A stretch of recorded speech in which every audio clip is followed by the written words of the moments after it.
Assalomu alaykum do'stlar, yaxshimisizlar? Xo'p, navbatdagi ishimiz yotoqxona dizayni bo'ldi. Juda ham ajoyib chiqdi. Bir yana ko'rib baho berasizlar. Mana do'stlar, devor tomon fotoob'oy. Shkaflari ham bir ajoyib oddiy. Mana patologiya ham oddiy, tekis, ortiqcha gul naqshi yo'q. Pardalar amaligi. Mana ko'rpachalariga ham e'tibor berasizlar, materialiga juda ajoyib chiqdi, ranglariga. Mana shkaf tomonlar, mana o'ynaklisi ham bor.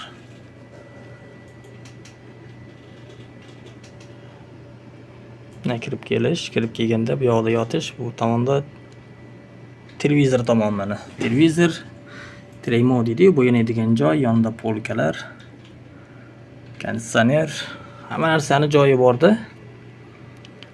Konditsionerda ham haligi odamga, yotgan odamga urmaydigan qilib joylangan.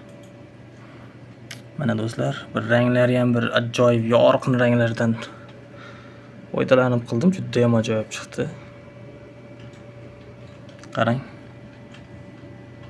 Mana.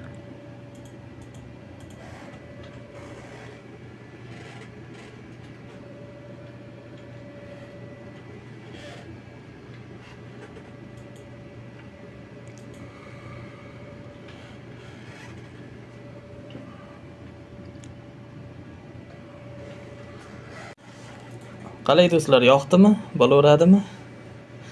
Xo'p, dizayn qilishda, misol uchun, birinchi o'rinda mebellarni qanaqa joylashtirish, keyin nima deydi, ranglarni bir-biriga moslashda. Shunda yana ham ishingiz chiroyli chiqadi. Uyini remont qilib turganlar, shu narsalarga e'tibor bersalar.